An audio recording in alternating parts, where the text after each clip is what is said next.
Carolyn Holzman, and this is Confessions of an SEO. This is where I'm sharing my experiences in SEO, both as an SEO and an SEO tester. Through testing, I watch Google's feed. Like every SEO tester, I do not have to wait for an announcement. I just have to wait to see what Google does. So if you're an independent or agency SEO, I definitely get you. Business owners or stakeholders. A lot of people don't know that I was once a local business owner of a CD, DVD duplication studio for a long time. And I understand you're always trying to understand things better. So please stay receptive. And remember, no matter how smart you are, you're not an SEO. Welcome to Season 3, Episode 17 of Confessions of an SEO. Last week was all about great expectations from clients. And this week, I kind of felt like shifting the focus over to my greater expectations. And before I regale you with my week's expansion, I am excited. In a couple of weeks, I'll be speaking at the Yax SEO conference in Denmark next month. It's hosted by Jesper Nissen, and he has an automated cloud stacking software that builds SEO optimized HTML sites. And of course, he uses this himself in his work. He also has a mastermind where he shares all the latest ranking breakthroughs. Now, it's a conference basically dedicated to backlinking. I know what you're thinking. Why is this on-paging, indexing nerd going to a backlink conference? Hey, I do use backlinks. Now, I joke about it, and I don't think other people find it particularly funny, but I look at it much like my limoncello. They are better when I make them myself instead of buying them on a marketplace. When it comes to indexing, I talk a lot about it. Yeah, I know.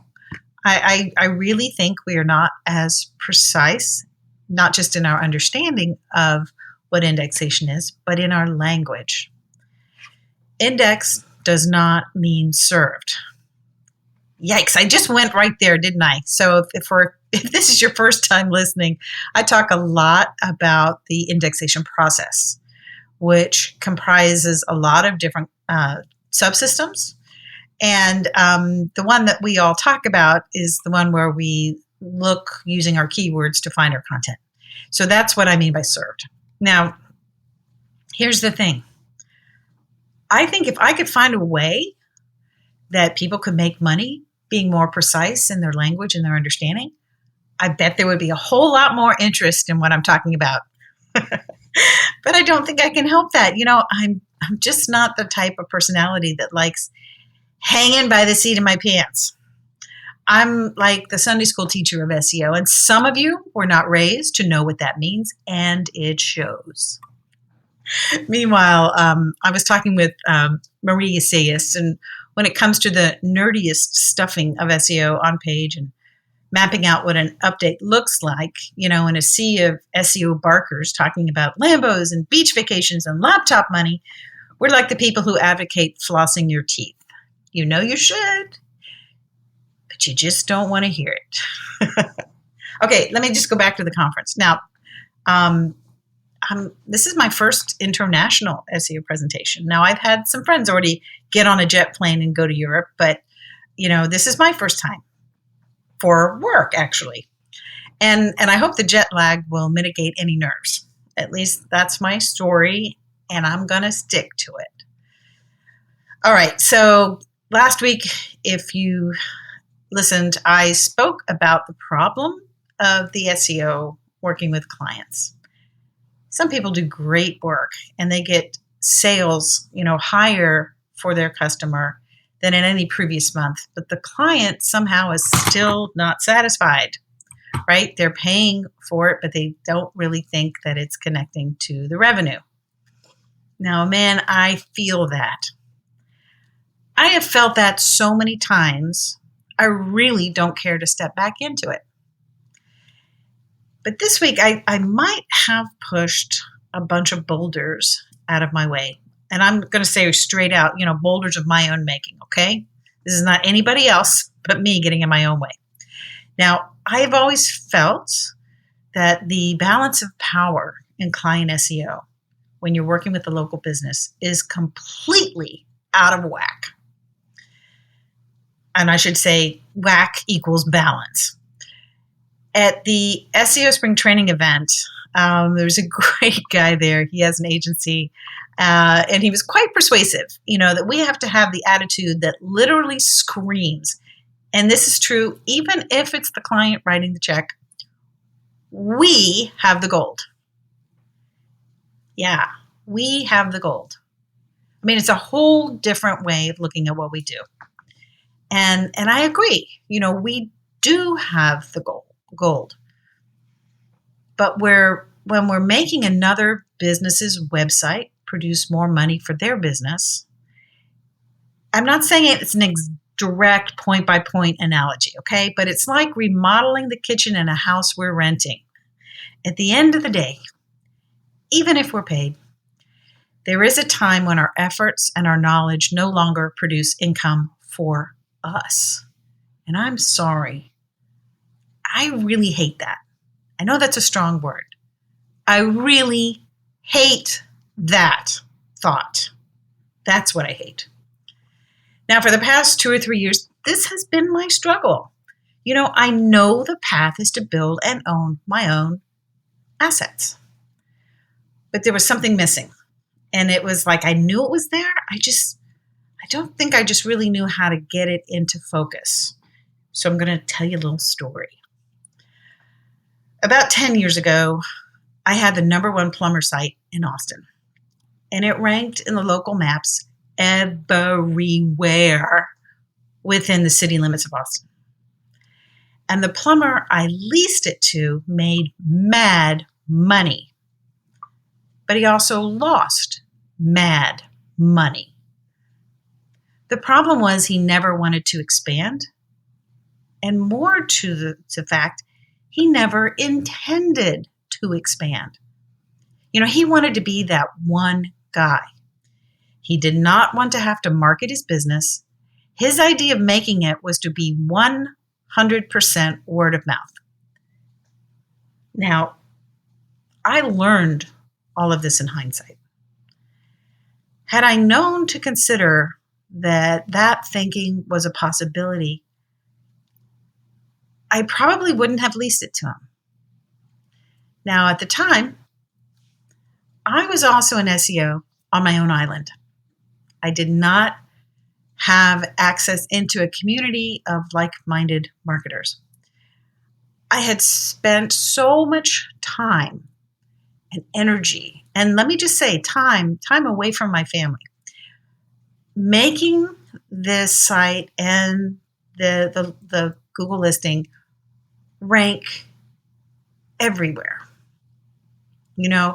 When Google changed the map game, it came as a very cruel blow. It felt like that.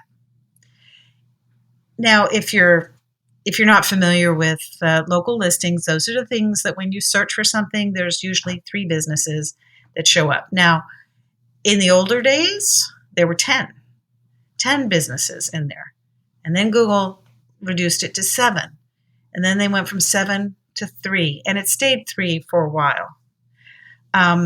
Now, the thing was, initially, when I got into SEO, it was how well you optimized that local listing. If you could do it better than everybody else, you would be #1 in the map all over your town, all over your city. I mean, it was like shooting fish in a barrel. Then when I say Google changed the map game, it's because they said, hey, if we shifted, instead of it being like whoever knew the most about how to optimize these listings, aka SEOs, if we changed it to the location of the person who's searching and just provided them with the things that are in their immediate area. So my #1 plumbing site, instead of ranking from Palmer Lane all the way down to Slaughter Lane in Austin, this change reduced the listing to a much, much smaller radius. Now, at the same time all of this was happening, my plumber dude was going through a divorce. And he had literally worked his way out of his marriage. He could remember because he didn't want to expand. So the phone rang, he went. The phone rang at 2:00 in the morning, he went. Now, he was really in a world of hurt. And I understand it. And basically, he jumped the shark, closed his business, and went to work for a big box plumbing outfit. Now, on Caroline Island, where I was by myself, without a community of marketers, I felt like Google had passed me by, and maybe owning my own assets wasn't all it was cracked up to be. Now, I think owning your own assets does involve a certain amount of volatility. I get that now, but I'm explaining what it feels like when you're on your own island. So with age, hopefully, comes wisdom and the ability to revise and reassess past events. Maybe reframe them a little bit and think, well, what else might have led to this same situation? A lot of things. It wasn't that owning my own assets wasn't a great idea. It's just that the concept of doing that, what it meant to do that, changed. And what was really helpful this week to help me see that is that I was in the 5-day challenge with Matt Versteeg, along with 99 of my closest friends. Now, Matt, I'm just going to say there's one cool cat, and he's not like, a used car sales guy like a lot of SEO glad boys, but he's an authentically successful person who clearly has worked to develop and create a sense of balance in his own life. And he has something that's worked for him, and for those that can handle the commitment, he may have something for them. You know how it is. He is definitely, selling to get you into a training. But he has a ton of really normal people who adore him for sharing what he has. And I guess it was interesting. It reminded me of the scene in It's a Wonderful Life, when George Bailey, that's the guy who's the main character in It's a Wonderful Life. He's helped everybody his entire life, and he hit I guess you could call it a financial skid. And instead of, jumping off the bridge, he realized, I'm just going to go back and just whatever happens, happens. And what happened was the entire town came to his aid. And at the end of the movie, it's his brother, Harry Bailey, that toasts him as the richest man in town. So in some weird way, Matt is probably realistically and figuratively the richest man in town. Success is seductive. And it got me thinking, or rethinking, I should say, everything about my Austin plumber situation so many years ago. Thankfully, the same person never walks into the same stream twice. All of us have changed. And I am stoked with the idea that came to me through this training and how it could be a viable business model that has the real potential to check off my boxes. So what is it, right? If the client could get what they want, which is calls, that's it, nothing else, right? They don't care about ranking. They don't care about, they want from page 4 to page 1. All they care about is how many times did you make my phone ring? So anyway, if I had a situation where, let's say it was a client either hits a level where they're not going to expand, this particular business model doesn't reduce my ability to generate revenue from the same asset. And that if the client wants to walk away, I simply replace them and retain my work. Or, let's say this, if I get fed up with a client, if the balance of power is so balanced that I can change beneficiaries without feeling like I was ripped off, that feeling of, when you've made something that somebody else owns so good that they don't need you anymore. That's what they think, right? And when they walk away, just be honest with you, I'm a human. I do feel ripped off.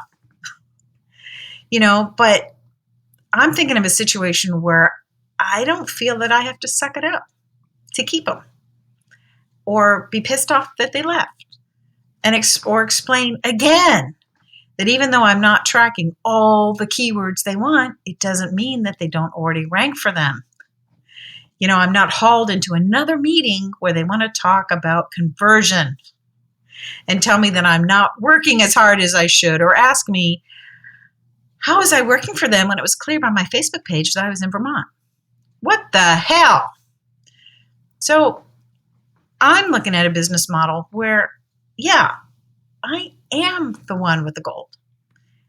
And I'm the only one that has to know it. I don't need to rub it in anybody's face. It's just a thing. It's because I decided it, and it's how I'm going to work it. And if somebody doesn't want to work with me, it is fine. Thank you for our time. I wish you well. Next. Where I can let them go with ease and grace and no hard feelings, because I have somebody who can handle the business that I can start sending it to starting that afternoon. And also, it's like we're a decent human being that after they are getting all the new business actually says, wow, Vermont sure looks like a lot of fun. When you get back into town, let's have lunch and catch up. Thank you for all you do. Now, that's what I'm talking about. And these are my own greater expectations. Wish me luck. Well, that's it for this week. Check out Crawl or No Crawl reports for new findings on the ongoing indexation research. We are now past day 600. Hee hee. Thank you to the supporters of Confessions. Thank you for being a listener. Please come back and bring a friend. And if you'd like to support this podcast, search for Confessions of an SEO Sponsor. And any of those top results will take you to where you can check that out. Well, it's been my pleasure to be with you, and I'll see you in the SERPs.